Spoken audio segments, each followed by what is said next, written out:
9월 18일 정치부에 시작합니다. 혹시나 했는데 오늘도 코로나 신규 확진자는 두 자릿수 이하로 내려가지 못했습니다. 16일 연속 100명대입니다. 언제 어디서 감염됐는지 모르는 비율도 26.8%로 또 최고치를 기록했습니다. 지표로 봐도 긴장을 늦춰서는 안 된다는 점 잘 알 수 있습니다. 그런데 다가오는 추석 연휴 주요 관광지마다 예약이 꽉 찼다는 얘기가 들립니다. 휘성을 자제하는 대신에 축항수를 선택하는 사람들이 많다는 겁니다. 축항수는 추석 바캉스의 준말이죠. 방역당국이 다음 주 추석 연휴 특별 방역 대책을 내놓을 예정인데 걱정이 많다고 합니다. 코로나 소식은 잠시 후에 신반장 발제 때 짚어보겠습니다. 미리 보는 정치부 회의입니다. 천주교 기독교계에 이어서 문재인 대통령이 오늘 불교계 지도자들을 청와대로 초청해 간담회를 가졌습니다. 문 대통령은 이웃을 아끼고 보듬는 마음을 K-방역의 근간으로 삼았다면서 중생이 아프면 나도 아프다는 불교의 가르침과 다르지 않다고 말했습니다. 이런 가운데 서울시는 코로나 확산의 책임을 물어서 사랑제일교회와 전광훈씨를 상대로 조금 전 46억 원의 손해배상 소송을 냈습니다. 국회에선 어제로 대정부 질문이 끝나고 지금은 원인철 합참의장 후보자 인사청문회가 진행 중입니다. 코로나 민생 등 시급한 과제 많지만 이번 대정부 질문 추미애 법무장관으로 시작해 추미애 장관으로 끝났다는 평가가 나오고 있습니다. 현재 국회 예결위에선 4차 추경안에 대한 정책 질의가 진행 중입니다. 예상대로 통신비 2만 원 지원과 전 국민 독감 백신 접종을 놓고 공방이 이어지고 있습니다. 여야는 다음 주 화요일 추경안 통과에는 합의했지만 시간을 맞출 수 있을지 아직은 불투명합니다. 강지영의 현장 브리핑을 포함해서 오늘도 준비한 소식 많습니다. 내려가서 본격적으로 정치부 회의의 문을 열겠습니다.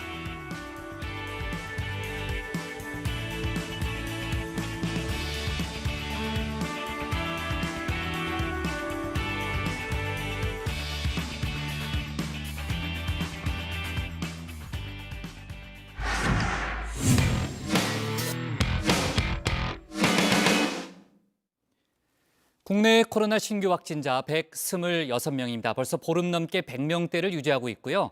특히 감염 경로를 알 수 없는 환자의 비율 26.8%로 나흘째 연속 최고치를 경신했습니다. 이런 가운데 서울시는 코로나 재확산의 빌미를 제공한 사랑제일교회와 전광훈 씨에 대해서 조금 전 46억 2천만 원의 손해배상 소송을 청구했습니다. 액수는 아마 더 늘어날 걸로 보입니다. 관련 내용을 신혜원 반장이 정리해봤습니다. 네, 코로나로 인해서 변화된 일상을 짚어보는 뉴 노멀 라이프. 오늘은 확 달라진 추석 편입니다. 더도 말고 덜도 말고 한가위만 같아라. 이 추석 때 수확의 풍요로움을 뜻하는 말인데요. 농사가 잘 된 것을 조상에게 감사드리는 의미로 차례를 지냈습니다. 자, 그런데 올해는 좀 힘들 듯하죠. 이 코로나 재확산을 우려하며 고향 방문을 자제하는 분위기입니다.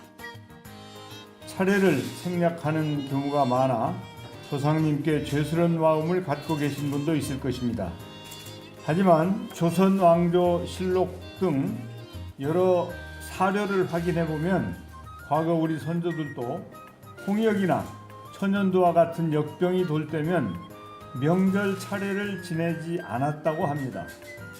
코로나19를 물리치고 평화로운 일상을 하루속히 되찾기 위해 우리 선조들께서 그러셨던 것처럼 생활의 지혜를 발휘할 필요가 있다고 생각합니다.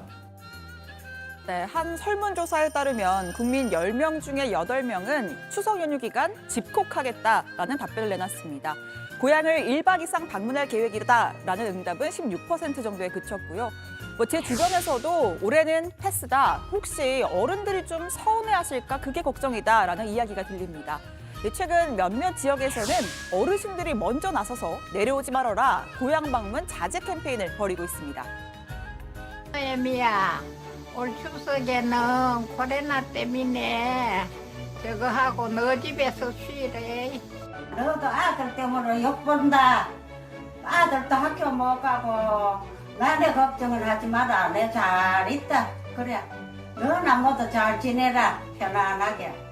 얘들아, 추석 때 사람 많이 댕길 추석이라고 고정하고 추석 쉬고 나거든. 사람 적게 댕기고 할 때 그때 조용할 때 이러고 싶거든. 이러느라. 믿어라, 살아간다. 네, 전체 거주 인구의 40%가 65세 이상 노인이라는 경북 의성군입니다. 자, 군이 직접 어르신들을 찾아다니면서 자녀들에게 보내는 영상 편지를 제작했습니다. 원고나 리허설도 없고 진한 경상도 시골 사투리가 그득한데요. 자, 일부 어르신들은 촬영을 마친 후에 오지 말래도 올기라라고 속마음을 드러내기도 했다고 합니다. 아무튼 간에 짠하면서도 정겨운 풍경입니다. 또 전북 완주군 이서면의 한 아파트 단지에서는요, 아예 이렇게 팻말을 만들었습니다. 명절은 집에서 보내자, 영상통화 OK부터 아들아 선물은 택배로 붙여라 등등 재치 있는 문구가 담겼습니다. 주민들이 이렇게 자발적으로 캠페인을 벌이자 지역의 노인 돌봄 기관도 동참했는데요. 복지사들이 직접 어르신들을 찾아다니면서 휴대전화 사용법, 영상통화하는 방법을 알려주고 있다고 합니다. 자, 그런데 고향 가지 말랬더니 여행을 가는 분들이 적지 않습니다. 연휴를 어떻게 보낼지는 개인 자유지만 이동을 자제해달라는 방역당국의 호소에는 반하는 일이죠.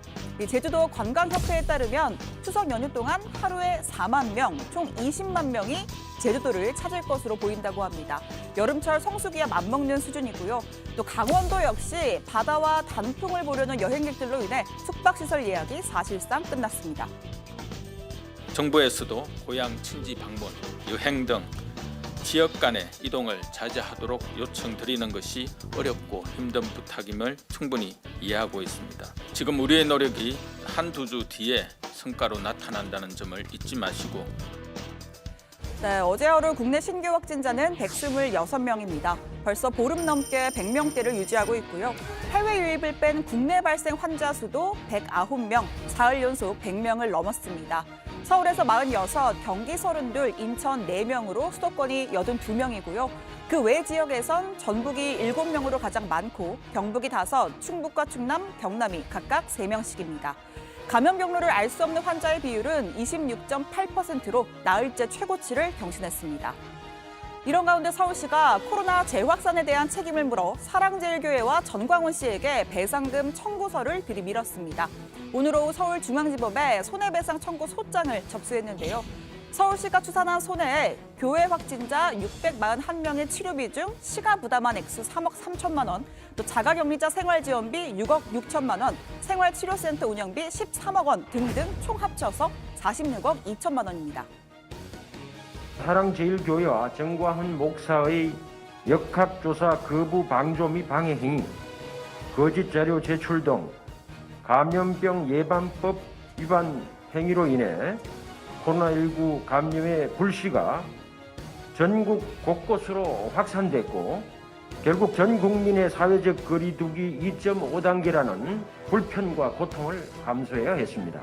이로 인한 그에게 손해는 상당한 인과관계가 있어 민법 제750조의 불법 행위에 의한 손해배상 책임을 묻는 것입니다. 또 교회가 100만 명이 넘는 시민들에게 광복절 집회에 참가하라는 문자를 보냈다는 사실도 드러났습니다. 교회 측은 계속 우리와는 상관없는 단체가 보낸 거다, 엮지 말라라고 주장했죠. 자, 그런데 광복절 집회를 주도한 대한민국 바로세우기 국민운동본부, 일명 대국보는 사랑제일교회와 같은 주소와 전화번호를 쓰고 있습니다. 단체의 인사말에도 아예 전광훈 씨가 총재다라고 나와 있고요. 또 광복절 집회 홍보 문자와 함께 뿌려졌던 신문이 있습니다. 이 자유일보도 사랑제일교회와 같은 전화번호를 씁니다. 사랑제일교회 후원금 신청서에는 이 대국본과 자유일보에 함께 돈을 보낼 수 있게 돼 있고요. 이 사실상 한 몸처럼 운영된 것으로 보입니다. 8월 15일 집회는 법원이 허가해서 이루어진 합법적 집회였고 그 집회 신고자인 주체는 일파만파 시민단체였고 저는 단지 연사로 가서 짧게 연설하고 바로 자리를 떠났습니다. 대통령이 직접 나서 사실상 특정한 국민인 목사에게 구속을 명령하고 공권력 집행을 언급하는 것을 보니 대한민국은 이미 북한의 1인 독재와 다를 바 없는 것입니다. 네, 구치소에 다시 수감된 전광훈 씨, 소위 옥중서신이라면서 교회는 관련이 없다는 주장을 계속 이어갔는데요. 그럼에도 불구하고 사랑제일교회가 방역을 도전하고 방해하였다고 언론들이 선동하고 저를 급기야 재구속하는 데 초점을 맞추었습니다. 저에 대해서 아무 염려하지 않으셔도 됩니다. 저는 평소에도 몸이 좋지 않았기에 육신은 힘들지만 오히려 저는 주님께 더 가까이 와 있습니다. 앞으로 옥중서신을 통해 여러분께 가까이 있겠습니다. 네, 전 씨는 법원에 재차 보석을 신청했지만 어젯밤 기각됐습니다. 재판부는 별도의 신문 절차를 진행하지 않았는데요. 이미 한 차례 보석으로 풀려났다가 조건을 어겨서 취소된 점을 보류한 겁니다. 이로써 전 씨는 계속 구속된 상태에서 남은 재판을 치르게 될 전망입니다. 자, 오늘 청와대 발제 이렇게 정리합니다. 서울시 전광훈 사랑제일교회에 46억 원 손해배상 청구입니다. 네. 자, 문 대통령 불교계 지도자의 만남, 그 얘기 좀 해보고요. 그다음에 이제 사랑제일교회와 정광훈 씨 얘기로 넘어가겠습니다. 문재인 대통령이 오늘 불교계 지도자들을 청와대로 초청해서 간담회를 가졌죠. 앞서 이제 천주교 또 기독교계 지도자들하고 만남을 가졌고요. 그동안 이제 교회발 집단 감염이 많았고 또 교회 외에도 다른 종교 시설에서도 이제 코로나 감염 사례가 많이 있었죠. 그러니까 종교계의 협조가 어느 때보다 필요하다는 그런 문제의식에서 이제 아마 간담회를 계속해서 갖고 있는 것 같고요. 문재인 대통령이 오늘 코로나 극복을 위한 불교계의 협조를 구했습니다. 불교계가 실천해온, 그러니까 불교가 실천해온 자비와 상생의 정신이 우리 국민의 심성으로 녹아있고 코로나에 맞서면서 우린 서로 연결돼 있다는 것을 절실히 깨달았다. 이렇게 문 대통령이 얘기했고요. 앞서 제가 이제 오프닝 때 얘기했지만요. 이웃을 아끼고 보듬는 마음을 K-방역의 근간으로 삼았다. 그런데 이제 불교의 가르침에도 중생이 아프면 나도 아프다. 이런 이제 가르침이 있는데 일맥상통하는 거 아니냐 이렇게 얘기를 했고요. 불교계도 위기 극복을 위해서 마음을 하나로 모으자는데 화답을 했습니다. 네, 자 사랑제일교회 또 전광훈 씨 얘기를 할게요. 아까 이제 신반장이 얘기했지만은 서울시가 코로나 재확산에 빌미를 제공했다고 보여지는 사랑제일교회 또 지금 이제 구치소에 재수감된 전광훈 씨를 상대로요. 조금 전에 46억 원대의 손해배상 소송을 청구했는데 최 반장. 46억 2천만 원이잖아요. 그 액수는 어떻게 나온 거예요? 자, 일단 이 사랑제일교회 관련 확진자 수가 641명입니다. 자, 이들에 대한 치료비 가운데 서울시가 부담한 3억 3천만 원이 있고요. 그리고 자가격리자들에 대한 생활지원비 6억 6천만 원, 그리고 경증 환자를 수용하는 생활치료센터 운영비 13억 6천만 원. 자, 그리고 이런 항목도 있습니다. 시내버스와 마을버스 이용량 감소로 인한 손실보전액이 22억 5천만 원으로 액수가 큽니다. 자, 그리고 전수조사, 출장, 또 야근비 등 1,700만 원이 포함이 됐고요. 이렇게 해서 총 46억 2천만 원이 된 겁니다. 네, 그런데 이게 다가 아니고요. 이제 서울교통공사와 이 자치구가 입은 손해까지 합치면 92억 4천만 원에 달한다고 합니다. 또 코로나19 진단검사 등을 지원한 건강보험공단과 국가 또한 38억 7천만 원의 손해를 입은 것으로 조사가 됐습니다. 이걸 다 합친 전체 손실액은 131억 원에 이르는 것으로 추정됩니다. 서울시는 서울교통공사와 각 자치구도 손해배상 청구를 할 수 있도록 지원하거나 요청할 것입니다. 이와 같은 추사는 가시적인 피해의 일부에 불과합니다. 시민에게 끼친 손해액을 증명하기 위해 모든 방안을 강구하고 손해배상 청구를 통해 철저하게 책임을 물을 것입니다. 네, 그러니까 오늘은 46억 2천만 원의 손해배상 소송을 냈지만 그 전체 손실액이 131억이라는 거잖아요. 네. 그럼 나머지 금액에 대해서도 조금 전에 이제 소송을 지원하겠다라는 그런 입장을 밝혔기 때문에 글쎄요, 서울시가 원고로 다시 2차 손해배상 소송을 낼지 아니면은 교통공사와 자치구의 이름으로 자치구가 원고가 돼서 소송을 낼지는 모르겠지만 아무튼 끝까지 책임을 묻겠다는 게 서울시의 입장이었고요. 조 반장. 네. 교회 측의 입장이 나왔습니까? 네, 변호인단이 입장문을 냈는데요. 이들은 바이러스가 중국에서 최초로 발생을 했다. 지금이라도 중국을 상대로 국가 간 소송을 진행해야 옳다 이렇게 이야기를 하면서 또 오히려 국가가 국민들에게 배상을 해야 한다 이렇게 주장을 하기도 했습니다. 정부와 서울시야말로 중국 유입과 그리고 전파력이 6배에서 8배나 강하다는 이태원발 변형 바이러스를 완벽히 차단하지 못한 책임을 지고 국민들에게 배상해야 한다. 그것이 초등학생도 알고 있는 상식에 부합하는 처사다. 이렇게 주장을 했습니다. 그러면서 감염당국이 교회 내 감염이 최초에 어디서 촉발되는지에 대한 역학조사 결과를 왜 밝히지 않는지 이해할 수 없다. 이렇게 반문하기도 했습니다. 네. 자, 사랑제일교회하고 전광훈 씨 얘기가 나왔으니까요. 방역당국이 오후에 밝혔던 내용도 조금 더 추가로 얘기를 하면요. 사랑제일교회 관련 확진자 중에 113명, 113명이 8.15 집회에 참석한 것으로 확인됐다 이렇게 밝혔고요. 그중에 62명은 전파 가능한 시기에 광화문 집회에 참석했다는 게 이제 방역 당국의 설명이었습니다. 그러니까 증상이 나타나기 이틀 전이나 아니면은 증상이 나타난 이후에 집회를 참석한 사람이 62명, 62명이라는 거고요.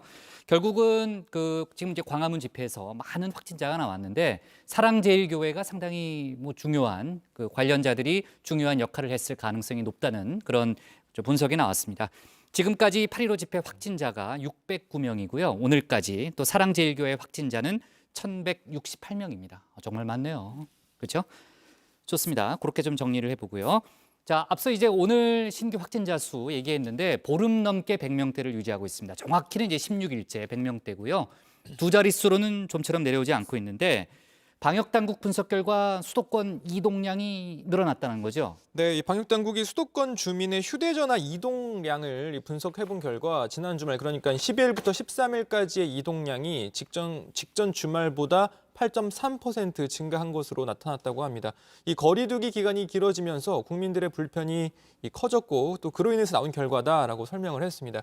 자, 윤태호 중수본 방역총괄반장은 수도권의 환자 발생은 크게 줄지 않고 있고 감염 경로를 확인하지 못한 사례와 산발적인 집단 감염이 지속하고 있다면서 수도권 주민들은 사람 간의 접촉을 최대한으로 줄이는 노력을 계속해달라고 요청했습니다. 자, 특히 이 추석 연휴 고향 방문과 또 여행 등을 자제해야 한다고 재차 당부했습니다. 집에서 하는 문화생활을 권장했다면서요? 네, 그렇습니다. 집에 머무르면서 휴식하는 명절 분위기 조성을 위해 비대면 문화 활동을 적극 지원하고자 한다면서 몇 가지 계획도 소개를 했습니다. 우선 예술의 전당, 국립극장 등 이 29개 국립 공공기관이 보유한 공연, 전시, 도서 등 온라인 콘텐츠들을 무료로 개방하기로 했고요. 이걸 집콕 문화생활이라는 하나의 사이트에서 이 웹사이트에서 통합 운영한다고 합니다. 자, 그리고 이 10월 4일까지 네이버 TV와 유튜브에서 연극, 오페라, 뮤지컬 등 온라인 특별 공연을 상연할 계획이라고 합니다. 그리고 지금 소개해드릴 내용은 또 이 글쓰기에 일가견이 있는 국문과 출신 우리 조익신 반장과 이 최종혁 반장이 관심을 가질 만한 내용인데요. 조 반장도 국문과 출신이에요? 전 그건 몰랐네. 예. 그래요? 이래 봬도 그래요? 그렇습니다. 예. 직접 한번 들어보시죠. 네. 예. 한편 정부는 추석 기간 전 국민적인 거리두기 소통의 일환으로 국민 참여 쉼 100일장 공모도 추진할 예정입니다. 이번 공모전은 누구나 참여할 수 있으며 나에게 쉼이란 어떤 의미인지를 주제로 시나 시조를 작성하여 오는 9월 20일까지 보건복지부 따스아리 공식 블로그를 통해 제출하시면 됩니다. 뭐 꼭 받고 싶어서 그런 건 아닌데 상품이 있나요? 상품? 네. 뭘로? 시조로? 네, 뭐 어쨌든 공모를 하면 당선이 된 사람들한테는 뭐 상금까지는 아니더라도 상품을 시나 시조를 쓸 줄은 알아요? 쓸 줄은 알아요? 그럼요. 그래요? 알았어요. 그걸 너무 띄엄띄엄 보신 거 진심 화내고 있는 것 같습니다. 저는 예전에 국문과라고 다 잘 쓰는 건 아니죠. 저는 추석 그렇죠. 고향 가는 길에 저는 글을 실은 적이 있습니다. 정부에서 내는 그래요? 책자에. 그래요? 대학 다닐 때. 내용이 없는 자랑을 진짜 하고 있네요. 조 반장은 제 이름으로 좀 네, 응모 좀 해줘요. 상품은 제가 찾아봤더니 이 심금을 울리는 작품을 한 20작품을 선정을 해서 네. 또 몸에 좋은 건강 식품을 그래요? 주는 것 같고 네. 또 이 보건복지부 SNS 채널을 통해서 직접 또 소개도 해준다고 합니다. 네, 좋습니다. 그럼 최 반장이 응모한다고 했으니까 한번 좀 지켜보고요. 추석 연휴 이후에 저희가 한번 확인해 보죠. 자, 다음 주에 이제 정부가 추석 기간 특별 방역 대책을 발표한다. 저희가 그런 얘기를 했는데 아무튼 아까 이제 십 반장 얘기대로 지금 이제 관광지마다 예약이 꽉 찼다고 하니까 걱정은 되네요. 이번에 3일간 고속도로 통행료 이번 유료로 전환이 되고요. 또 고속도로 휴게소에서요. 그 안에서 못 먹는데요. 그러니까 테이크아웃만 가능하다라는 그런 방침이 조금 전은 아니죠. 오늘 오전에 발표가 됐습니다. 자, 그리고요. 이건 좀 다른 얘기인데 강지영의 현장 브리핑에서 저희가 짚었던 내용이죠. 이제 택배 과로사 대책위가 다음 주에 일부 파업에 들어가겠다. 파업을 예고했었잖아요. 파업을 철회하기로 했다면서요. 네, 앞서 이 대책위는요. 다음 주 월요일부터 이 택배 작업 중 분류 작업, 그러니까 집화장에 있는 택배에 각각 바코드를 찍고 나누는 작업을 거부하겠다라고 밝혔습니다. 이 차에 싣고 배송하는 건 자신들의 업무지만 분류는 별도의 인력이 해야 한다. 그러니까 사실상 택배 노동자가 이 무분류 작업, 무임금 노동을 하고 있다는 분류 작업에 대한 무임금 노동을 하고 있다는 건데요. 자, 이 때문에 추석 연휴를 앞두고 택배 대란이 올 거란 관측이 나왔었는데 국토교통부와 고용노동부가 주요 택배회사 터미널에 이 분류 인력과 배송 지원 인력을 추가로 투입하는 대책을 발표하면서 일단 철회는 했습니다. 대책위는 이 정부가 이번 조치를 계기로 택배 노동자의 과로사 문제를 해결하기 위해 보다 적극적으로 나설 것을 요구한다며 정부와 택배업계 또 대책위 사이의 노동자 과로사 문제를 논의할 기구를 구성하고 근본적인 해결을 위해 법 제도를 정비해야 한다라고 촉구했습니다. 네. 자, 그리고요. 제가 어제 이제 클로징 때 이 얘기를 했었는데 엄마가 없는 사이에 초등학생 형제가 라면을 끓여 먹으려다 화재가 난 안타까운 사건이 있었는데 지금 계속해서 의식이 좀 돌아오지 않고 있다. 뭐 이런 얘기가 들리네요. 네, 동생이 사실 오늘 오전에 이제 형제 중에 동생이 좀 의식이 돌아왔다라는 소식이 들렸었는데 조금 전에 다시 이제 좀 자가 호흡이 어려워서 산소호흡기를 다시 이제 착용을 했다라는 속보가 들어왔습니다. 이 동생이 이제 8살이고요. 다리에 1도 화상을 입었었는데 이 화상은 그렇게 심하진 않지만 연기를 많이 마셔서 이제 형보다 더 좀 위중할 수 있다. 장기 손상이 우려된다라는 뭐 이야기도 있었는데 일단 빨리 좀 회복을 좀 더 했으면 좋겠고요. 이제 형도 뭐 서서히 의식을 찾는다고는 하지만 그래도 아직까지는 그 이제 화상으로 인한 고통이 좀 심해서 이제 뭐 수면제 같은 걸로 좀 이렇게 동시에 치료를 하고 있다고 합니다. 일단 경찰은요, 이 형제들의 회복 상태를 좀 지켜보면서 화재 발생 원인과 어머니의 방임에 대한 조사 여부를 결정한다는 방침입니다. 네, 그 초등생 형제 그 어머니가 아직도 연락 두절 상태라면서요. 네, 그 복지기관에서 계속 연락을 취하고 있다고는 하는데 아직 연락이 닿지 않고 있다고 합니다. 아이들의 모친은 그 조건부 기초수급자고 그 남편과 이혼한 뒤에 홀로 아이들을 키워왔다고 하는데요. 그런데 형제를 방치하고 특히 장애가 있는 큰아들을 과거 수차례 폭행했었던 사실로 드러났습니다. 아동복지법 위반 혐의로 경찰에 위건된 적도 있다고 합니다. 네. 자, 뭐 여러 가지 사정 아마 조사를 해봐야 좀 정확하게 드러날 수 있을 것 같아요. 사실관계에 대해서는 아직은 좀 예단이 이르다는 생각도 들고요. 자, 오늘 청와대 발제 이렇게 정리하겠습니다. 서울시 전광훈 사랑제일교회에 46억 원 손해배상 청구로 제목을 잡겠습니다. 다음은 최종혁 반장의 발제를 들어보겠습니다.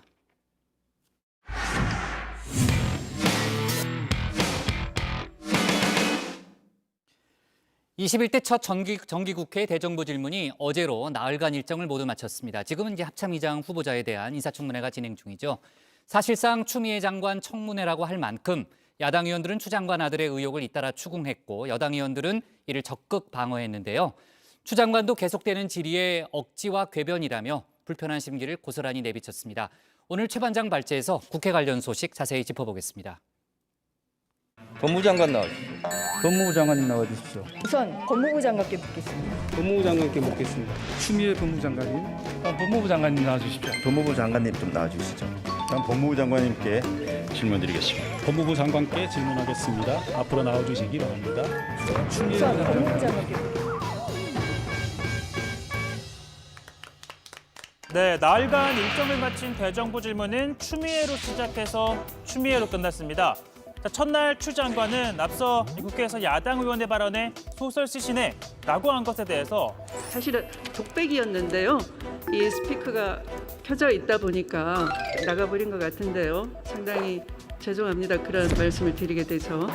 이렇게 사과를 하는 등 질문 공세에도 비교적 차분하게 답변에 임했습니다. 하지만 이 마지막 날까지 이 자녀 문제와 관련한 의혹이 이어지자 결국 이렇게 분노를 쏟아냈습니다.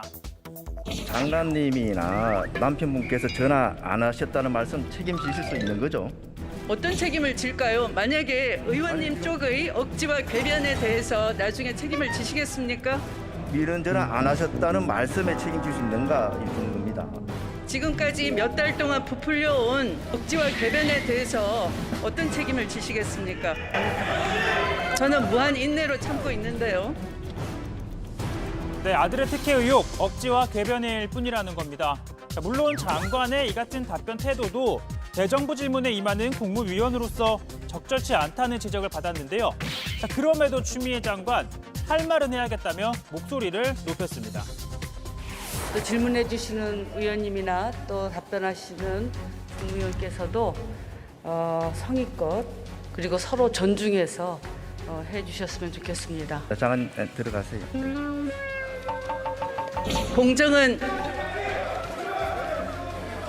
공정이 목표이고 공정과 정의가 국민이 바라는 바입니다.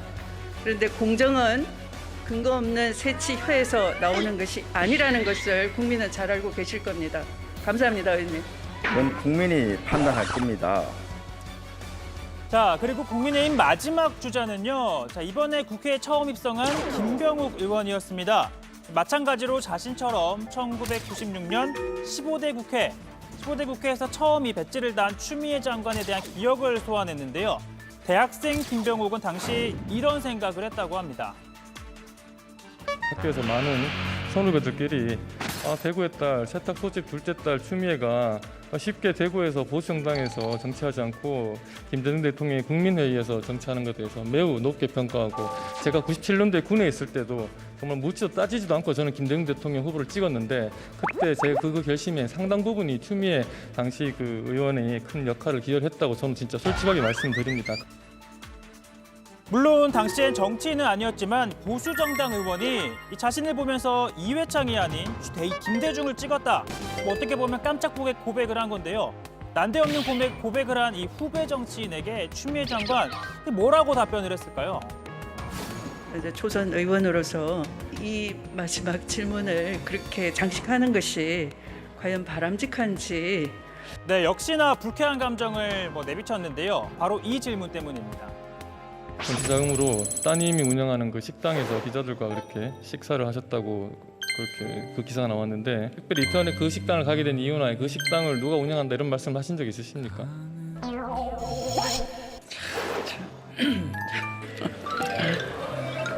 꼭 그렇게 하셔야 되겠습니까? 국민들이 우리 의원들에게 정치를 잘하라고 준 돈을 자기 호주머니에 넣었다, 이런 비판도 일각에서는 있고요.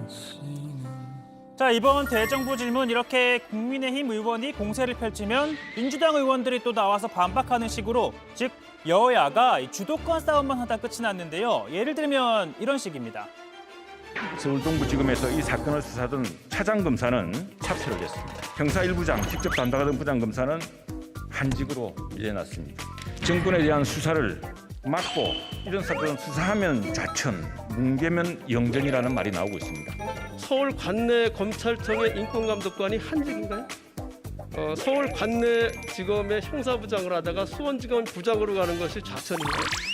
그거는 정상적인 인사 패턴입니다. 어떤 인사 때 불이익을 받았느니 아니니 하면서 이렇게 하는 자체가 진실을 왜곡하는 거라고 저는 생각합니다. 자, 오늘 국회에서는요, 원인철 합참의장 후보자에 대한 인사청문회가 진행 중입니다. 자, 국방장관 후보자 청문회 때처럼 이거 오늘도 추미애 장관 아들 특혜 의혹이 또 등장하지 않겠느냐라는 얘기가 나오긴 했지만, 자, 이번에는요, 정책 또 현안에 대한 질의가 줄을 이뤘습니다. 자, 민간인이 되는 장관과 달리 합참의장은 현역 군인으로서 이 정치적인 논쟁은 벌릴 필요가 없는 것이었겠죠. 아울러 육군 참모총장인 서욱 후보자는 논란과 또 관련성이 있긴 했지만 또 원 후보자는 공군 출신입니다. 자, 후보자는 사관생도 시절을 포함해 40년간 공군에 몸을 담았는데요. 하지만 모든 군을 통틀어 소위 서열 1위가 되는 이 합참의장은 육해공군 그리고 해병대의 전투부제를 지휘하는 등 군령권을 행사합니다. 그러니까 특정 군이 아닌 국군이 되는 것인데요. 자, 원 후보자를 포함해 역대 42명의 합참의장 가운데 공군은 단 3명, 해군은 단 1명뿐입니다. 자, 그래서였을까요? 육군 출신 선배군인 이 점을 당부합니다. 후보자님은 육군과 해군에 대해서 얼만큼 알고 있어요? 육군의 전방 GP, GOP 어디를 가보셨습니까? 지금까지. 가본 곳을 딱 장소를 한번 얘기해주세요. 1사단과 21사단 그 사이에 있는 GOP 진지를 가본 적이 있습니다. 전방 GP, GOP의 펀치볼 그 위에 있는 펀치볼을, 그 펀치볼은 거긴 GP도 아니에요. 해군 함대사나 해병대 백령도 사단사령부 여긴 가보셨습니까? 예, 백령도도 제가 얼마 전에 다녀왔고, 그다음에 해군 관련해서는 제주에 있는 기동 전단에도 다녀온 적이 있습니다. 이제 의장님이 되시면 중요한 것이 3군과 해병대를 아우르고 통솔하고 관리할 수 있는 능력이 있으셔야 됩니다. 자, 오늘 발제는요, 이렇게 정리하겠습니다. 추미애로 시작해 추미애로 끝난 대정부 질문, 민생은 어디에?입니다. 원인철 합참의장 후보자가 그러니까 4번째 공군 출신 합참의장이 되는 거군요. 맞죠? 원 후보자를 포함해서. 포함해서 3명이에요? 네, 3명째. 네네. 최 반장이 공군 출신이잖아요. 그렇습니다. 공군 현역. 활주로 청소를 그렇게 많이 했다고 저한테 맨날 회식 때마다 얘기하잖아요. 네, 깨끗하게 활주로. 중요한 일이죠. 중요한 겁니다. 저 지금 비웃는 거 아니에요? 최 반장 중요하다고 얘기한 거예요. 안 했을 것 같은데. 어? 청소 안 하고 딴 데 아니, 갔을 최 반장은 청소 잘해요. 저는 성실하게. 최 반장은 지금 책상도 되게 깨끗해요. 의외로. 네. 의외요? 아니요. 넘어갑시다. 자, 나흘간의 대정부 질문이 끝났는데 아까 이제 최 반장이 추미애 장관으로 시작해서 추미애로 끝났다 이런 평가를 내렸잖아요. 근데 그게 뭐 그 비단 그 최종혁 반장만의 평가가 아니고요. 아마 여러 정치권에서도 비슷한 얘기를 하는 것 같은데 고 반장 각 당의 평가를 한번 들어볼까요? 네, 일단 국민의힘 주호영 원내대표는요, 이 대정부 질문을 두고 추미애 장관의 답변은 차마 눈뜨고 볼 수 없을 정도의 오만과 궤변과 새치열을 놀린 장이다라고 말했습니다. 그러니까 이 추미애 장관이 야당 의원을 향해서 뭐 궤변, 새치열라고 이렇게 발언을 한 걸 인용해서 다시 이 추미애 장관의 답변이야말로 뭐 궤변이다 이런 주장을 내놓은 겁니다. 이 추미애 장관의 새치혀와 억지 궤변과 불공정을 국민들에게 잘 보여드린 점은 대단히 잘했다고 생각합니다. 다만 아쉬운 것은 그런 새치혀와 억지 궤변을 엄히 나무라지 못하고 지나간 것이 조금 아쉽습니다. 네, 그러면서 이 조영 원내대표는 남은 것은 진실에 기해 사실을 밝히는 일뿐이라면서 특임검사와 특별검사가 필요하다 이렇게 재차 강조했는데요.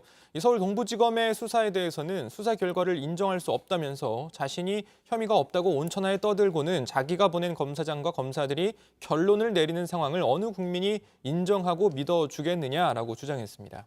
민주당도 대정부 질문이 불행하게도 추미애 장관 아들 관련 공방으로 시작해서 아들 관련 공방으로 끝났다 이렇게 평가를 했는데요. 그러면서도 이낙연 대표는 야당의 근거 없는 의혹 제기나 부풀리기 같은 정치 공세는 더 이상 국민의 동의를 얻기 어렵다는 점이 분명해졌다 이렇게 밝혔습니다. 그러면서 민주당 의원들 향해서도 이렇게 당부를 했습니다. 우리에게도 과제가 생겼습니다. 사실관계는 분명히 가리되 과잉 대응은 자제하는 것이 옳다라는 것이 우리가 얻은 교훈입니다. 동료 의원들께도 이 말씀을 꼭 전해드리고 싶습니다. 최근 당내 의원들이 추미애 장관을 옹호하는 과정에서 추 장관 아들이 안중근 의사의 정신을 실천했다고 한다거나 의혹 제기를 쿠데타, 공작 등이라고 표현을 했다가 비판을 받는 상황이 벌어지자 이를 염두에 둔 발언으로 보입니다. 네, 그러니까 절제된 대응을 하자 아마 그렇게 얘기한 것 같고요. 최근 나흘간의 어제 끝난 그러니까 나흘간의 대정부 질문 가운데 셋째 날 경제 분야를 제외하고는 사흘 내내 거의 추미애 장관 아들 얘기로만 이제 뭐 이루어졌죠.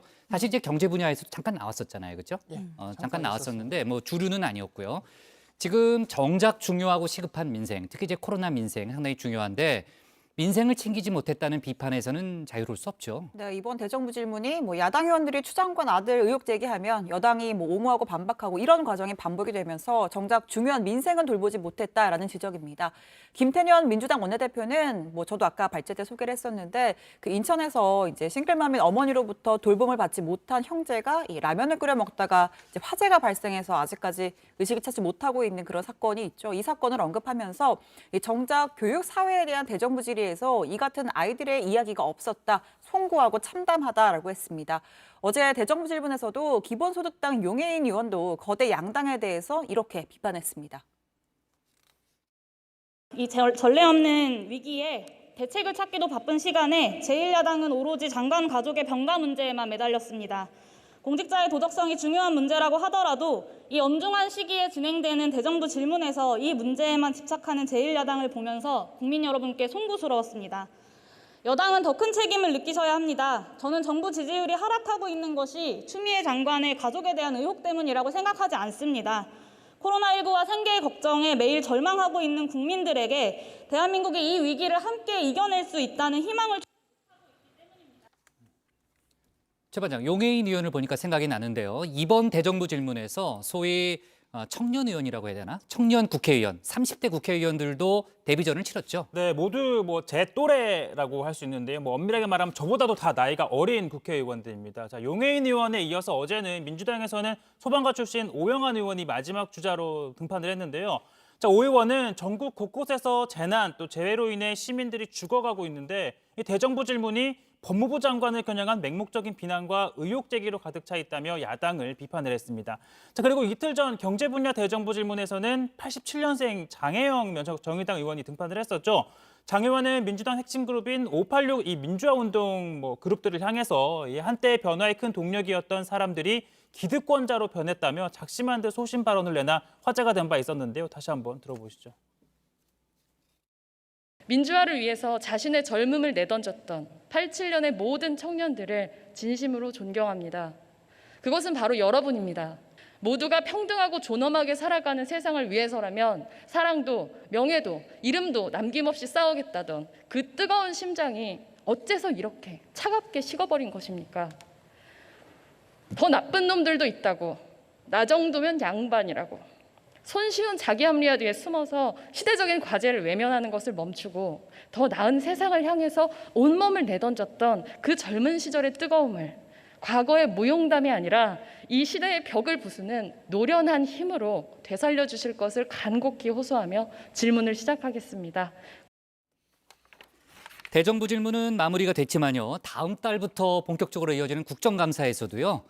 역시 또 추미애 장관 아들을 둘러싼 공방 벌어질 것 같지 않습니까? 어떻게 봐요? 자, 일단 그 다음 달 7일부터 24일까지 말씀하신 대로 21대 국회 첫 국정감사가 진행이 되는데요. 이 지난해 국정감사 같은 경우에는 당시 이 조국 전 장관을 둘러싼 이 공방으로 인해서 사실상 대부분 상임위에서 야당은 이 조국 국감으로 이 국감을 치렀었죠. 네, 기억납니다. 예, 그런데 네. 자 올해는 이 야당이 소위 이 추미애 국감을 벼르고 있다 이런 또 이야기가 나오고 있습니다. 다만 지난 국회와 달리 여당이 절대 과반 의석을 확보하고 있어서 방어에 유리한 고지를 점하고 있는 그런 지금 상황인데, 자 무엇보다 이 야당의 문제 제기가 단순한 의혹 수준에 머무르거나 아니면 기존에 언급됐던 내용을 다시 한번 언급하는 수준에 그친다면 자연스럽게 동력을 잃을 것이라는 관측도 나오고 있습니다. 네, 그 점에서 이제 그 여당인 민주당 쪽에서는 또 추미애 법무장관 본인도 그런 얘기를 하고 있고요. 검찰이 빨리 수사를 통해서 결론을 내달라는 그런 얘기를 하고 있습니다. 그러니까 검찰 수사가 빨리 나오게 된다면은 아마 국감에서 조금 좀 논의가 좀 줄어들 수는 있을 거고요. 좀 지켜보죠. 자, 지금 국회에서는 이제 두 가지 이제 큰 행사가 진행 중인데, 하나는 원인철 합참의장 후보자에 대한 인사청문회고요. 다른 하나는 예결위 전체회의에서 4차 추경안에 대한 논의가 지금 진행이 되고 있다는 거죠. 4차 추경 얘기는 이따 이제 고반장 발제 때 저희가 좀 짚어볼 거고요. 지금 국회에서 진행 중인 원인철 후보자에 대한 인사청문회 내용을 좀 얘기를 해볼게요. 국방장관 청문회에서도 그 얘기가 잠깐 나왔는데, 오늘도 미국의 밥 우드워드 기자가 최근에 쓴 그 책 내용이 청문회에서 언급이 됐다면서요? 네, 책 제목이 경로이죠. 네, 이제 미국이 2017년 9월에 북한의 6차 핵실험 이후 한국과 논의 없이 전술 핵무기를 동원해 북한을 공격하겠다라는 구체적인 계획을 수립했고, 모의 공급 비행 등 일부는 실제로 또 실행에 옮긴 것으로 되어 있다라고 합니다. 자, 황희 민주당 의원은 미국이 우리의 동의 없이 북한을 공격할 수가 있느냐라고 물었고, 원인철 후보자는 그럴 수 없다라고 답변했습니다. 또 이 책에서 북한에 대한 핵 공격의 근거로 삼고 있는 작계 5027, 작전계 5027에 대해서도 그 작계 5027은 그런 내용이 없다라고 설명을 했습니다. 네, 야당 의원들은 북한이 실제로 핵실험을 하는 등 핵을 보유한 것으로 볼 수 있는데 공식적으로 북한을 핵 보유국으로 인정할 수 있느냐 계속해서 캐물었는데요. 원 후보자는 정부나 군에서는 북한을 핵 보유국으로 인정하지 않는다 이렇게 강조를 했습니다.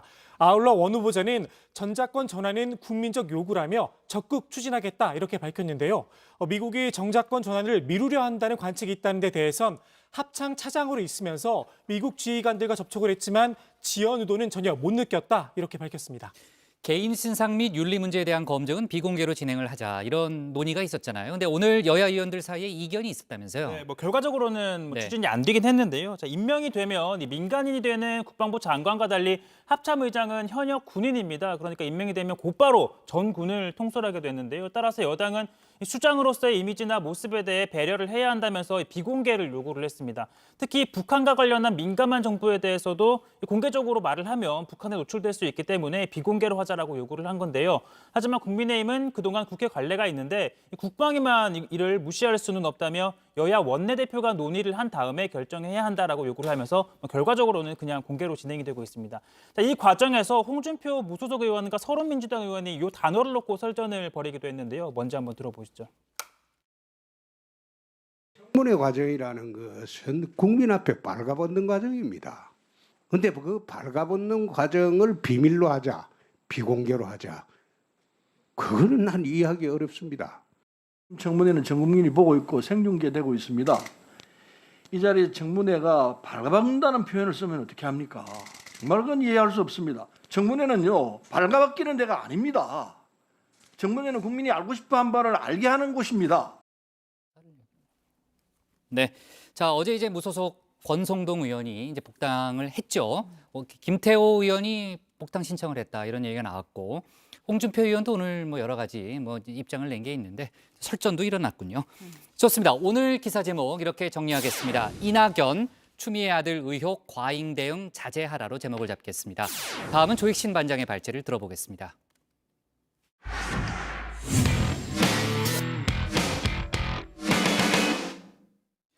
내일은 9.19 평양 공동선언 2주년이 되는 날입니다. 문재인 대통령은 오늘 만남과 대화에 대한 희망을 포기하지 않는다면 우리는 반드시 평화와 통일의 길로 나아갈 거란 메시지를 내놨습니다. 2년 전 그날 남과 북이 합의했던 약속들 아직 실현되지 못하고 있습니다. 관련 내용을 조익신 반장이 정리해봤습니다.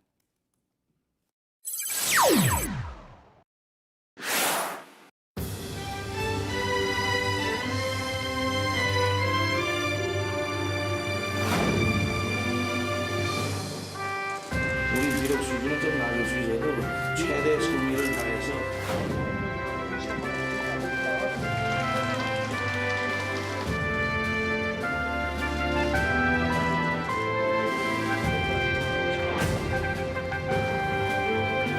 핵무기도 핵 위협도 없는 평화의 땅으로 남과 북은 처음으로 비핵화 방안도 합의했습니다.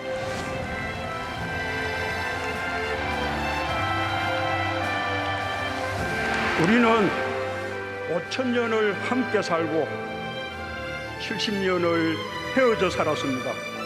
다시 하나가 되기 위한 평화의 큰 걸음을 내딛자고 제안합니다. 내가 오래전부터 이루지 못한 꿈이 있는데 바로 백두산과 개마고원을 트레킹하는 것입니다.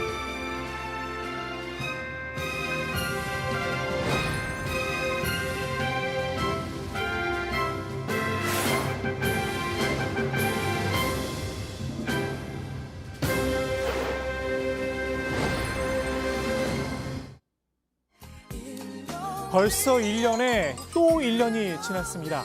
2년 전 평양의 기억, 다시 봐도 역사에 남을 명장면들인데요. 안타깝게도 그날의 약속들은 빛바랜 추억이 됐습니다. 그때 그 시절을 곱씹으며 북한의 화답을 기다리고 있는 이분. 이인영 통일부 장관은 오늘도 북한을 향해 러브콜을 보냈습니다. 작은 접근을 진척시켜 나가겠다고 몇 번을 천명했습니다. 특히 보건의료, 방역협력, 기후 환경 등의 분야에서 남북 상생을 실현하고 소통하면서 얼어붙은 남북관계 평화의 온기를 실질적으로 만들어가는 노력을 하고자 합니다. 하지만 남북관계는 싸늘하기만 합니다. 지난해 2월이었죠. 이른바 하노이 노딜 이후 관계가 조금씩 꼬이기 시작하더니 급기야 올해 6월엔 이런 일까지 벌어졌습니다. 우리는 남조선 당국의 태도를 지켜보면서 차후 처신처사 여부에 따라 연속적인 대적 행동 조치들의 강도와 결행 시기를 정할 것입니다. 화렴치하고 무분별한 태도와 대응은 우리의 보다 강경한 보복 계획들을 유발시킬 것입니다. 최근 북측의 일련의 언행은 북측에도 전혀 도움이 되지 않을 뿐만 아니라 이로 인해 발생하는 모든 사태의 결과는 전적으로 북측이 책임져야 할 것입니다. 북한이 남북 연락사무소를 폭파한 6월 16일은 6.15 남북 공동선언 20주년 바로 다음 날이었습니다. 폭파 하루 전 문재인 대통령은 이런 메시지를 내기도 했습니다. 나와 김정은 위원장이 8천만 결의 앞에서 했던 한반도 평화의 약속을 뒤로 돌릴 수는 없습니다. 4.27 판문점 선언과 9.19 평양 공동선언은 남과 북 모두가 충실히 이행해야 하는 엄숙한 약속입니다. 어떠한 정세 변화에도 흔들려서는 안 될 확고한 원칙입니다. 결자 해지라고 해야 할까요? 꼬인 실타래를 풀 사람 바로 트럼프 미국 대통령입니다. 최근 미국 대선을 앞두고 북한과 관련한 언급이 늘었는데요. 하긴 김정은 위원장과의 대화가 몇 안 되는 업적 가운데 하나긴 합니다. 어젠 언론 인터뷰에서 이런 이야기도 꺼냈습니다. 김 위원장의 절친으로 알려져 있죠. 북미 협상엔 하버드 1등보다 데니스 로드맨이 더 나을 거다라고 말입니다. 김 위원장과 로드먼 케미가 남다르긴 합니다. 직접 생일 축하 노래를 불러주는가 하면 Happy birthday, dear Marshall. Happy birthday to you. 공개적으로 사랑을 고백하기도 했습니다. So why North Korea? Why? I love my friend. 여기에 트럼프 대통령과 관계도 남다릅니다. In fact, there on The Apprentice, it's amazing how sharp and smart. You know, Dennis is not a stupid guy. Well, are you here just as a private citizen? Have you spoken to President Trump at all? Well, I'm pretty sure he's pretty much happy at the fact that I'm over here trying to accomplish something that we both need. 그렇다고 트럼프 대통령이 로드먼을 대북 특사로 보낼 일은 없을 듯합니다. 관련 이야기도 인터뷰 과정에서 농담처럼 가볍게 던진 말이었습니다. 다만 물밑에서 북미 사이에 접촉이 오가고 있는 건 분명한 듯 싶습니다.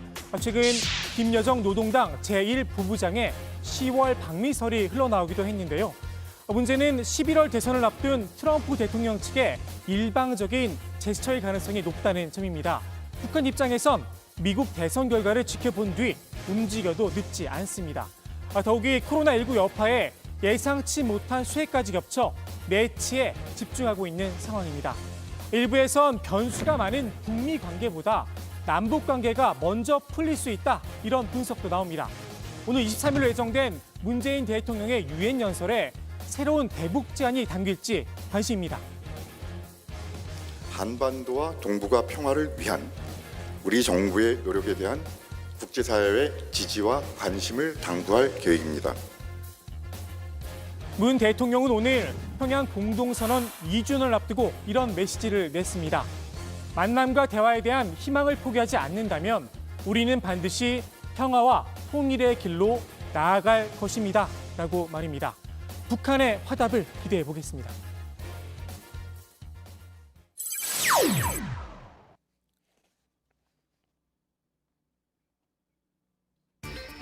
아들 문제로 연일 추미애 법무부 장관을 몰아세우고 있는 국민의힘. 검찰 수사 문제까지 거론을 했습니다. 장관 아들 사건이라고 해서 8개월 동안이나 권력의 눈치만 살피는 정치검찰, 식물검찰로 만든 사람들이 도대체 누구입니까? 지난 8개월 동안 검찰은 뭘 했냐는 겁니다. 그런데 이 사건에 비하면 8개월은 어찌 보면 양반입니다. 말 그대로 벌써 1년이 지났습니다. 국민의힘 소속이죠. 나경원 전 의원의 자녀 입시 의혹 사건입니다. 지난해 9월 첫 고발이 이루어졌는데요. 그동안 담당 검사가 5번이나 바뀌었습니다. 검찰이 다시 수사를 재개한다고 하는데 오늘 고발인 조사를 진행했습니다. 그런데 이 고발인 조사 지난해 11월에도 했었습니다. 지검 형사 1부는 오늘 오후 2시쯤 고발단체 중 하나인 민생경제연구소의 안진걸 소장을 고발인 신분으로 불러 조사했습니다. 고발장이 접수된 지 53일 만입니다. 같은 고발인이 오늘 또다시 검찰에 출석을 했습니다. 고발인 조사가 제가 7번, 방정준 교수가 1번, 정 교수가 1번 받아서 나경원 전 원내대표 사건 관련해서 아마 우리 기자님들도 놀라실 겁니다. 기네스북에도 올라가지 않을까 싶습니다. 피고발인에 대한 소환이나 수사 한 번 없이 고발인만 무려 오늘까지 정확히 딱 10번째 소환한 겁니다. 저희가 파악하지 못한 시민들이 개별적으로 고발한 사건도 있기 때문에 더 있을 수도 있습니다. 나 전 의원의 수사 문제는 앞서 국회에서도 논란이 됐었죠. 나경원 전 의원은 10번 넘게 고발됐습니다. 왜 수사 안 하고 있습니까? 그런 부분을 사실은 선택적 수사가 아니냐 하는 예로 많은 국민으로부터 질타를 받고 있는 부분입니다. 여권에서 검찰 수사를 궁금해하는 사건 하나가 더 있습니다. 이 역시 대정부 질문에 등장을 했습니다. 윤석열 장모 부인도 고발이 됐는데 왜 수사 안 하죠? 지난번에 사문서 위조 사건은 이미 수사돼서 기소가 된 것으로 알고 있고요. 나머지 부분에 대해서는 아마도 이제 국민들께서 선택적 정의와 선택적 수사에서 자유롭지 못한 검찰이 바로 그런 상명하복 관계 아래서 이루어지는 거 아니냐. 윤석열 검찰총장의 장모 최모 씨는 장고 증명서를 위조한 혐의를, 부인 김모 씨는 주가를 조작했다는 의혹을 받고 있습니다. 더불어시민당 공동대표를 지냈죠. 우이종 서울대 교수 등은 검찰과 법무부에 윤 총장 안내 의혹을 빨리 수사해달라 이렇게 진정서까지 제출을 했습니다. 벌써 5개월이 넘었지만 아직 고발인 조사조차 이루어지지 않았습니다. 자칭 헌법주의자인 윤석열 검찰총장이 지휘권을 행사하는 이 나라 검찰에서 일어나고 있는 일입니다. 윤 총장은 조직에 충성하지 사람에 충성하지 않는다는 유명한 말을 남기기도 했죠. 조직에 누가 되지 않기 위해서라도 최대한 신속히 수사 결과를 내놓아야 할 듯 싶습니다. 오늘 국회 발제 이렇게 정리합니다. 평양선언 2주년, 문 대통령 만남 대화 포기 안 해. 네, 원인철 합참의장 후보자에 대한 인사청문 보고서가 채택됐다는 그런 속보가 지금 막 들어왔고요. 자, 9.19 평양 공동선언 2주년이 내일입니다. 2주년이 내일이죠. 통일부에서도 오늘 입장을 내놓은 게 있죠, 고 반장. 네, 통일부는 남과 북이 평양 공동선언과 또 이 9.19 군사합의를 이행하고 이 한반도의 완전한 평화를 구현하기 위해 노력해왔다 이렇게 밝혔습니다. 특히 군사적 갈등 상황을 막아내는 장치로서 중요한 기능을 했다라고 평가했는데요. 앞으로도 남북 간 합의 사항을 충실히 이행해 남북관계 개선과 한반도 비핵화, 항구적 평화 정착을 구현하기 위해 노력해 나가겠다라고 강조했습니다. 다만 이 9.19 공동선언 당일인 내일 이 정부 차원의 행사는 없다고 밝혔습니다. 오늘 서 국방장관의 취임식이 있었습니다. 이 자리에서 9.19 군사합의를 충실히 이행하겠다 이런 뜻을 밝혔다면서요. 네, 서욱 신임 국방부 장관이 오늘 국방부 청사에서 취임식을 가졌습니다.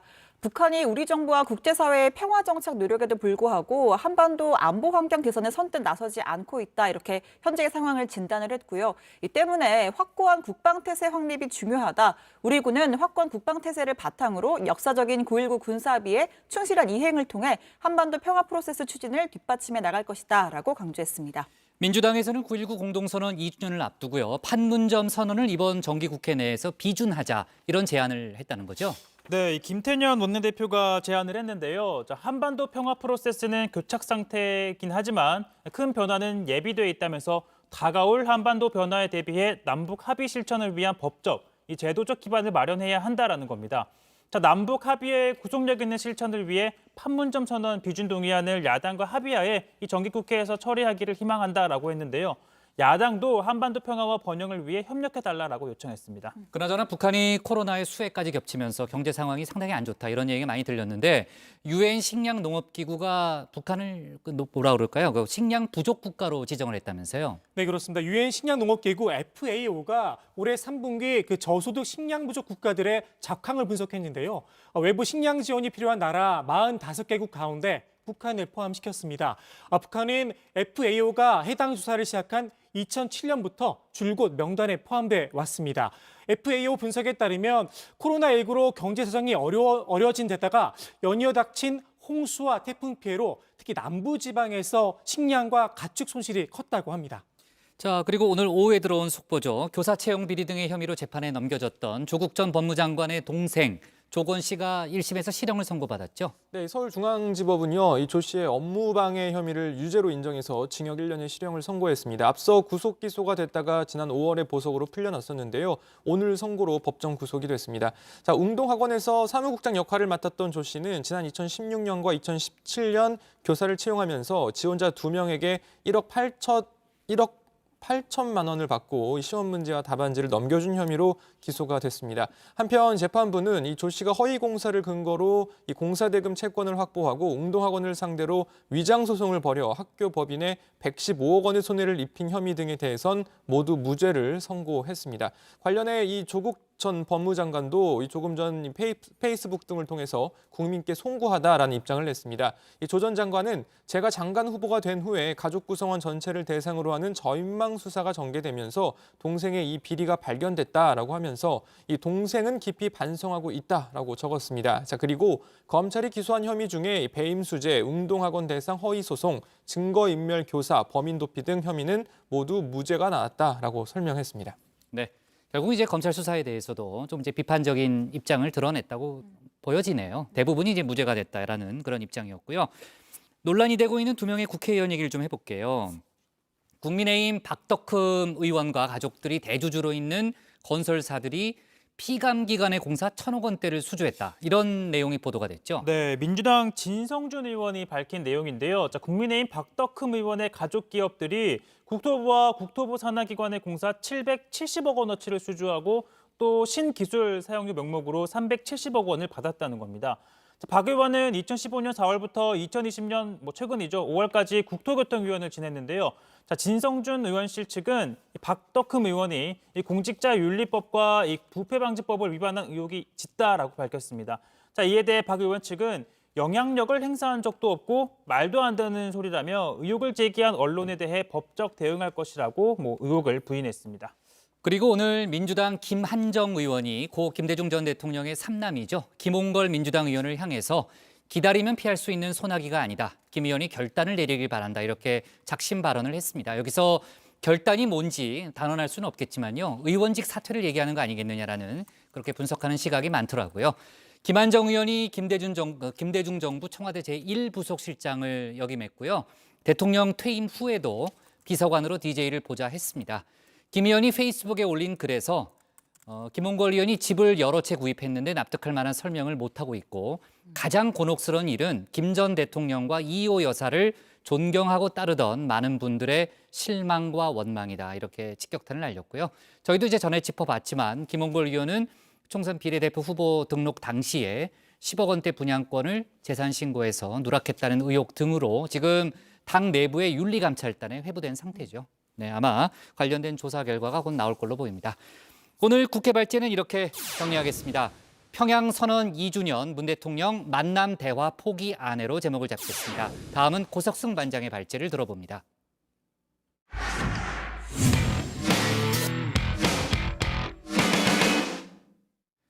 4차 추경 예산안 심사가 본격 시작됐습니다. 오늘 국회 예결위원회가 전체 회의를 열고 정책 질의를 갖고 있는데요. 통신비 지원 문제와 독감 백신 무료 접종 문제 등이 집중 거론되고 있습니다. 홍남기 부총리는 통신비 지원 방안에 대해서 코로나로 인해 어려움을 겪는 계층에 대한 지원을 검토하는 과정에서 착안했다고 설명했습니다. 관련된 내용을 고 반장 발제에서 짚어봅니다.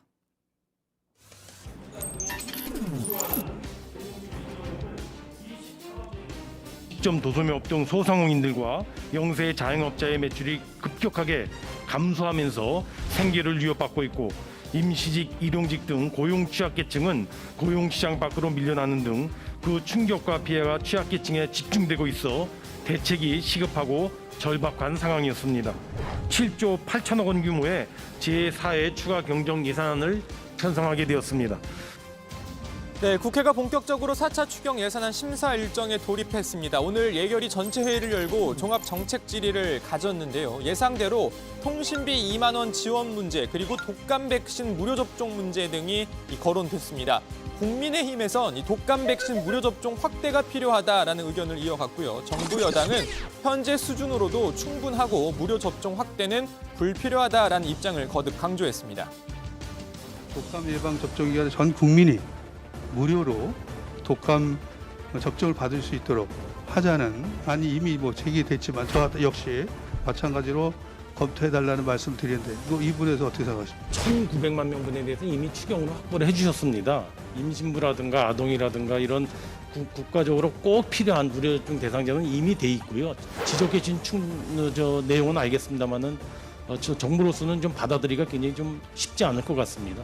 전 국민 인플루엔자 무료 백신을 하자 이렇게도 주장하고 있고요. 지금 현재 굳이 꼭 그렇게 할 필요가 없고 현실적으로 별로 가능하지도 않은 방법이다 이런 취지였지요. 저희들이 기회있을 때마다 왜 전 국민에 대한 그 무료 접종이나 이것이 좀 현실적으로 어려운가 하는 것을 자세히 설명드리도록 그렇게 하겠습니다.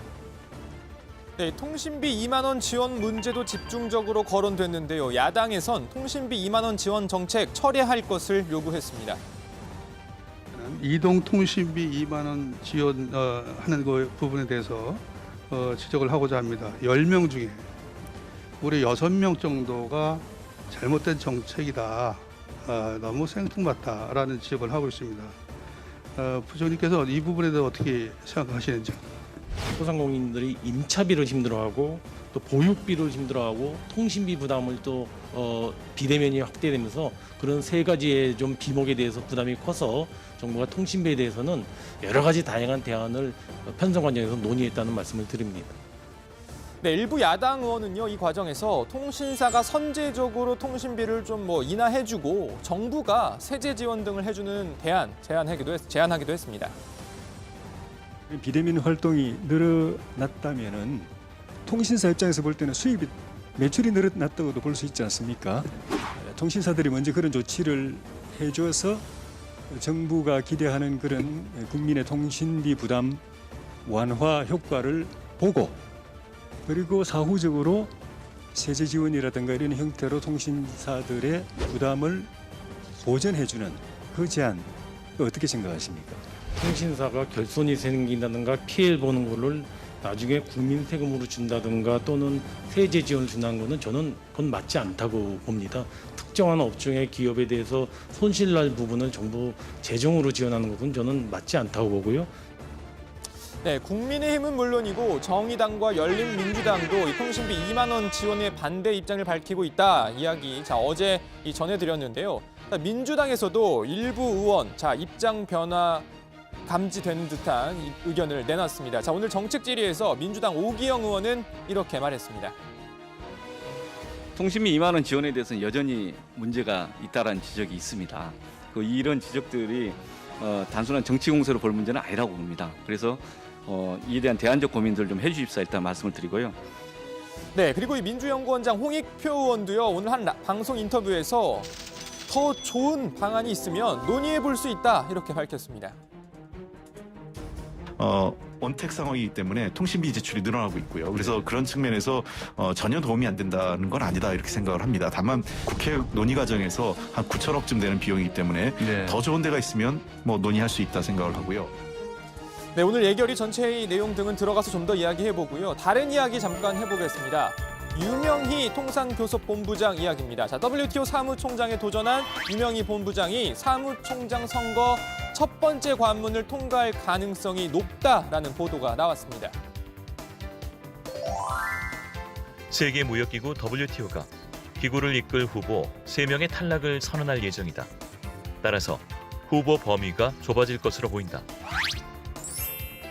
8명의 후보 중 5명이 2라운드에 진출할 예정이다.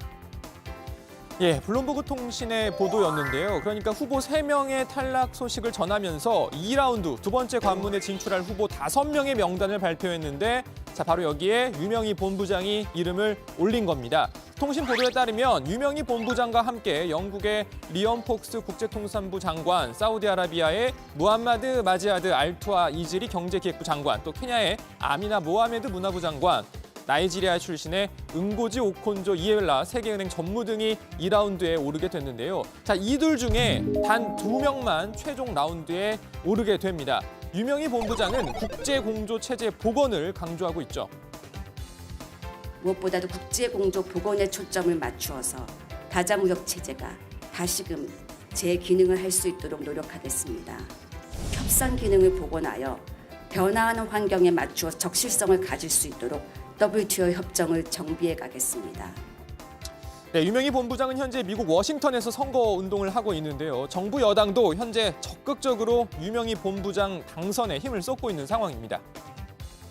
이미 유명희 본부장의 당선을 돕기 위해 범정부 차원의 TF가 구성돼 활동하고 있습니다. 그 TF가 최선을 다해 꼭 당선시켜 주시기 바랍니다. 민주당도 역량을 총동원해 유 본부장의 당선을 지원할 것입니다. 네, WTO 사무총장은 오는 11월 초에 이 최종 선출을 하게 되는데요. 좋은 결과가 나왔으면 합니다. 자, 관련 이야기는 들어가서 더 해보고요. 일단 오늘 발제롭게 정리합니다. 블룸버그 유명희 본부장 WTO 사무총장 선거 1라운드 통과. 그러니까 WTO 발표는 아직 안 나온 거고 지금은 이제 외신 보도만 나온 상태죠? 네, 그렇습니다. 블룸버그 통신이 그 WTO 소식통을 인용해서 보도를 한 건데요. 네. 8명의 후보 가운데 3명이 떨어지는 1라운드에서 멕시코와 이집트 그리고 몰도바 출신 후보가 탈락했다 이런 내용입니다. 블룸버그는 그러면서 유명희 본부장을 포함한 5명이 2라운드로 진출하게 됐다 이렇게 전했는데요. 조만간 WTO에 발표가 있을 예정이라고 합니다. 블룸버그는 WTO 고위 인사들이 탈락 후보를 오늘 공식 발표할 것이다 이렇게 보도를 했습니다. 실제 사무총장 당선 가능성은 어떻게 봐요?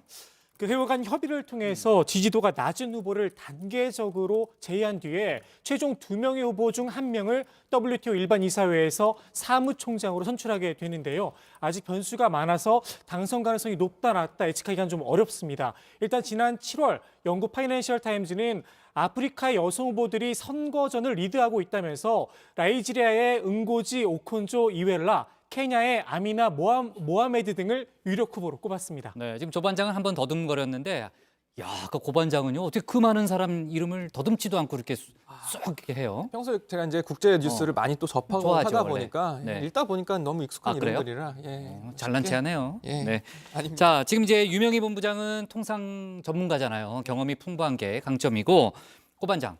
말 나온 김에 좀 물어봅시다. 다른 경쟁 후보들은 어떻답니까? 일단 이 나이지리아의 오콘조 이엘라 후보 같은 경우에는요, 이 국제 경제 전문가로 나이지리아 재무장관을 2번이나 했다고 합니다. 그리고 국제부흥개발은행 IBRD 사무총장도 지낸 바 있습니다. 자, 그리고 케냐의 아미나 모하메드 후보 같은 경우에는요, 케냐의 변호사이자 외교관으로 이 케냐의 교육부 장관, 외교부 장관, 문화부 장관까지 이렇게 지냈습니다. 2011년에는 유엔 환경계획의 사무부총장으로 일하기도 했습니다. 그리고 영국의 리언 폭스 후보 같은 경우에는 영국 테리사 메이 총리 내각에서 국제통상부 장관을 지낸 통상 전문가입니다. 네, 부담됐을 텐데도 정말 안 틀리고 하네요. 대단합니다, 고 반장. 힘들었습니다. 네. 자, 다들 경력이 화려하고 지금 이제 유명희 본부장은 미국에서 선거운동을 하고 있다는 거죠? 네, 지난 15일부터 미국 워싱턴 현지에서 선거운동을 하고 있습니다. 이 통상 분야 미국 정부 주요 인사들과 전문가들을 만나면서 지지를 호소하고 있는 건데요. 유 본부장은 현직 통상 장관으로서 정치적 역량을 가진 자신이 당면 과제를 성공적으로 수행할 적임자다라고 강조하면서 미국의 지지를 호소했습니다. 근데 미국이 지금 트럼프 정부 들어서요. WTO 활동을 사실상 중단한 상황 아니에요? 네, 이 WTO 개혁을 요구하면서 각종 활동을 중단한 건 맞지만 여전히 WTO 내 목소리는 가장 크다고 할 수 있습니다. 당연히 사무총장 역시 미국의 지지를 얻지 못하면 당선이 어렵다라는 게 전문가들의 분석이고요. 그뿐만 아니라 유럽, EU의 입김도 센 편입니다. 그나마 다행인 건 EU 출신 후보는 출마를 하지 않았다는 점인데요. 자, 영국 이 리언 폭스 후보 같은 경우에는 이 브렉시트 당시 EU 탈퇴 찬석파였던 만큼 EU의 지지를 얻기는 힘들 것으로 보입니다. 자, 그리고 미국과 EU 못지않게 중국이 또 어떤 태도를 취할지 관심이 쏠리는데요. 자, 유명희 후보가 좀 어서 빨리 유명해져서 좀 많은 지지를 얻었으면 좋겠습니다. 네. 네. 이거 유머인데 이제 지쳐가지고 지금 도저히 웃어줄 수가 없어요. 이미 유명하다고 합니다. 이미 유명하죠. 이미 유명. 네. 예. 지금 사무총장이 유력한데 네. 그렇죠? 네, 좋아요. 자, 예결위 얘기를 좀 더 해볼게요. 고 반장이 아까 이제 집중 발제에서 오늘 예결위 상황을 잘 설명해 줬는데 통신비 지원과 독감 백신 무료 접종 문제가 역시 이제 공방이 됐습니다. 저희도 어제 어느 정도 예상했던 바인데 그 이외에도 여러 가지 다른 얘기들도 있었죠. 네, 각종 사회정책 관련 언급이 다양하게 있었는데 조두순이 출소를 앞두고 있는 것 관련해서 질의가 나왔습니다. 안산 지역을 지역구로 두고 있는 김철민 의원이 안산 시민들이 조두순의 출소로 불안에 떨고 있다라고 이야기를 했는데요. 이에 정세균 총리가 격리할 수 있다면 좋을 텐데 현실적으로 불가능하고 감시와 관찰을 철저히 해서 문제가 없도록 하겠다. 현행법 테두리 안에서 시민들이 걱정하지 않도록 최대한의 조치를 강구하겠다고 말했습니다. 자, 그리고 이 어린이 안전처 신설과 관련된 언급도 있었는데요. 자, 이미 관련 법안을 발의한 바 있는 한준호 의원, 자, 어린이 안전 관련 컨트롤 타워가 있어야 한다라고 말했습니다. 자, 이에 대해 정세균 총리는 어린이 안전은 아무리 강조해도 지나치지 않지만 정부기관을 신설하는 일이 쉽지 않다면서 잘 연구를 해서 이 다음 정부 조직 개편 때 검토해 볼 수 있겠다라고 답했습니다. 네. 자, 좋습니다. 예결위 상황은 저희가 어느 정도 다 짚었지만 만약 못다한 얘기가 있으면요. 다음 주 월요일 저희 회의 때 다시 한번 얘기해 보는 걸로 하고요. 오늘 기사 제목은 이렇게 정리하겠습니다. 블룸버그 유명희 본부장 WTO 선거 첫 관문 통과로 제목을 잡겠습니다. 다음은 강지영 현장 반장의 현장 브리핑을 보겠습니다. 안녕하세요. 현장 브리핑의 강지영입니다. 코로나 사태가 장기화되면서 혈액 수급에도 비상이 걸렸습니다. 헌혈한 사람들의 수 자체가 줄었기 때문인데요. 지금 현재 어떤 상황인 건지 직접 알아보겠습니다. 지금 헌혈하는 사람이 얼마나 좀 줄었나요? 작년에는 60분 정도였거든요, 일평균이. 근데 지금 한 40분 정도 감소했으니까 엄청 많이 감소한 거예요. 사회적 거리두기도 강화되고 이러다 보니까 찾는 분들이 많이 줄어들었어요. 직원들, 그 직원 가족분들, 지인분들 이렇게 해서 헌혈 릴레이도 하고 또 이제 거리 홍보 캠페인도 하고 있는데 그러니까 코로나 때문에 헌혈이집 방문하는 게 뭐 위험할 것 같다 이런 생각들 좀 가지고 계신 것 같아요. 근데 저희 자체적으로 방역이나 이런 것도 열심히 하고 있기 때문에 기사를 봤는데 코로나 때문에 헌혈 수가 부족하다고 해가지고 헌혈 해보려고. 아, 마음 먹고 헌혈하러 직접 나오신 거예요, 지금? 네, 뭐 근처에 이제 일하고 좀 남는 시간에 잠깐 와서 헌혈하고 가려고. 17일 오후 4시 기준 현재 전체 혈액 보유량은 2.91분, 주의 단계입니다. 보통 5일분 이상은 유지가 돼야 안정적으로 혈액 수급이 가능한 건데요. 사회적 거리두기가 유지되고 추석 연휴가 같이 다가오면서 혈액 수급은 더 어려움을 겪을 것으로 예상되고 있습니다. 혈액 구축량이 부족해지면 어떤 상황이 발생하나요? 혈액원에서 의료기관으로 혈액을 공급할 수 없게 됩니다. 그리고 혈액을 공급받지 못한 의료기관에서는 대형 수술을 비롯한 응급 환자들을 받을 수 없게 됩니다. 수혈이 필요한 환자들에게 안정적으로 혈액을 공급하기 위해선 적극적인 헌혈 참여가 절실한 상황인데요. 그래서 이렇게 혈액원에선 찾아가는 헌혈 버스를 운행하고 있습니다. 이 찾아가는 헌혈 버스 어떻게 운영되고 있는 건가요?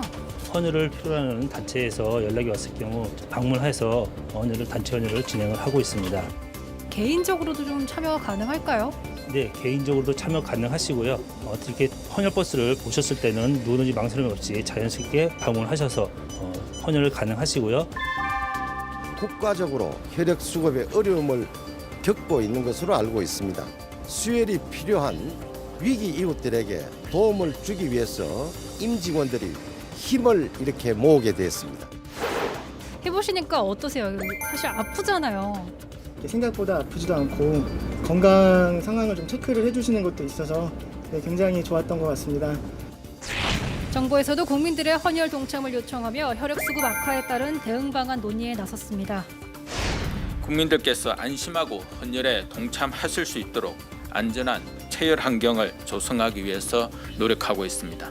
소중한 생명을 살리는 헌혈에도 적극적인 관심과 참여를 부탁드립니다.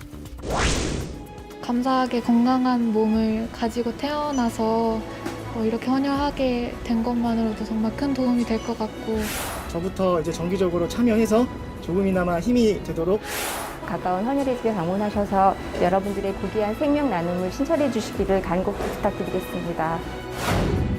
헌혈한 혈액은 장기간 보관이 불가능합니다. 그래서 지속적이고 꾸준한 헌혈이 필요한 건데요. 다른 사람의 생명을 살릴 수 있는 소중한 기부 헌혈. 여러분도 함께 실천해 보시는 건 어떨까요? 지금까지 현장 브리핑의 강정이었습니다.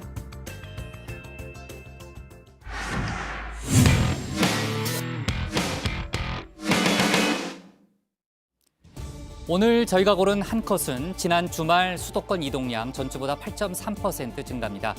거리두기 2.5단계 막바지였던 지난 주말 휴대전화 이동량을 분석해봤더니 수도권 주민 이동량이 전주 대비 8.3% 증가한 걸로 나타났죠.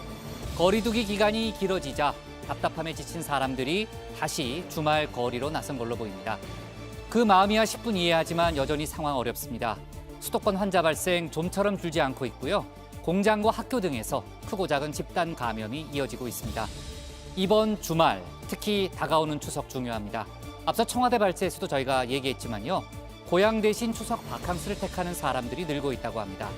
답답하더라도 코로나 안정세로 돌입하기 위해서는 지금 이 시기 이동을 잠시 멈추는 지혜가 필요합니다. 오늘 정치부에는 여기까지고요. 저희는 다음 주 월요일에 다시 찾아뵙겠습니다. 네, 일주일 동안 수고 많았습니다. 고생하셨습니다. 자, 주말에도 방역 수칙 잘 지키고요. 네, 마스크 잘 쓰고 반장들 잘하니까. 네. 자, 좋습니다.